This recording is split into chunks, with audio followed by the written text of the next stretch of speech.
लगता था। वह बीरबल को नुकसान पहुंचाने के लिए कुछ भी करने को तैयार था।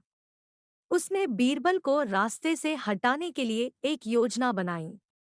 एक दिन जब वह सम्राट की शेविंग कर रहा था, तो उसने कहा, महाराज, क्या आप स्वर्ग के जीवन पर भरोसा करते हैं?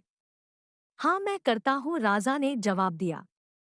क्या आपको कभी यह जानने की इच्छा नहीं हुई कि आपके पूर्वज स्वर्ग में कैसे रह रहे हैं?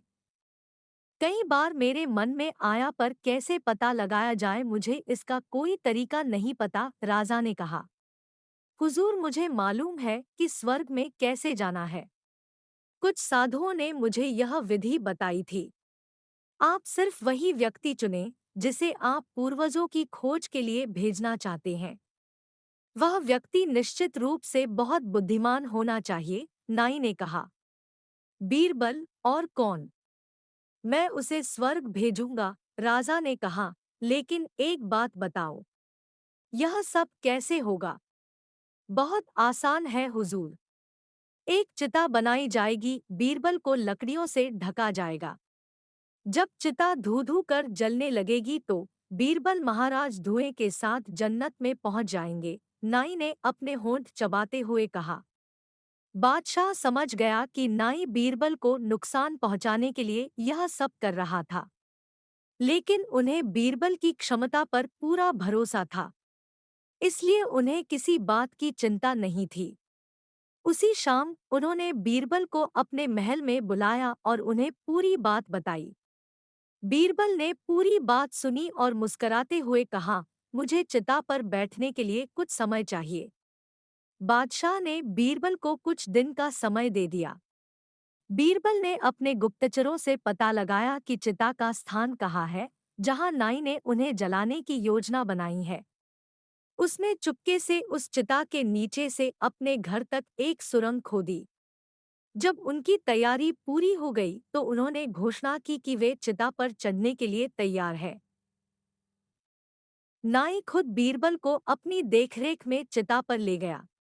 बीरबल उस अंतिम संस्कार की चिता में बैठ गए। फिर चिता को आग लगा दी गई। बीरबल सुरंग के रास्ते चुपचाप घर लौट आया। नाई मन ही मन यह सोचकर खुश हो रहा था कि उसने बीरबल को ठिकाने लगा दिया। बीरबल के प्रतिद्वंद्वी दरबारी भी बहुत खुश थे। अपने घर में कुछ हफ्ते बिताने के बाद बीरबल एक दिन अचानक दरबार में पहुंचे। घर में रहने के दौरान उन्होंने न तो अपने बाल काटे थे और न ही मुंडन कराया था। उन्हें देखते ही राजा खुशी से झूम उठे और उनका स्वागत करते हुए बोले, आओ बीरबल, आओ, जन्नत में हमारे रिश्तेदारों की क्या हालत है? जहाँपनाह, स्वर्ग में सब कुछ ठीक है।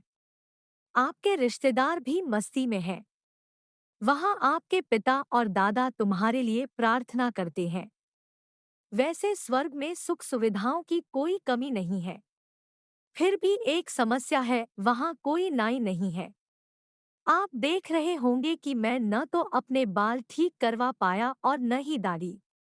आपके पूर्वजों के बाल और दाढ़ी भी काफी बढ़ गई है। उन्होंने आपको एक अच्छा नाई भेजने के लिए कहा है। बीरबल की बात सुनकर राजा हंसा। वे बीरबल की योजना को अच्छी तरह समझते थे। उन्होंने तुरंत कहा, हाँ, क्यों नहीं? मैं उनके लिए अपने शाही नाई भेजूंगा। यह कहते हुए सम्राट ने नाई को स्वर्ग जाने की तैयारी करने का आदेश दिया। नाई हड़बड़ा गया और स्वर्ग भेजे जाने का कड़ा विरोध करने लगा। लेकिन राजा ने उसकी बात नहीं मानी। नाई उस घड़ी को कोस रहा था जब उसने बीरबल को जलाने की योजना बनाई थी। वह राजा से अपने किए की माफी मांगने लगा। इस तरह बीरबल ने अपने प्रतिद्वंद्वी नाई से सबक सिखाया।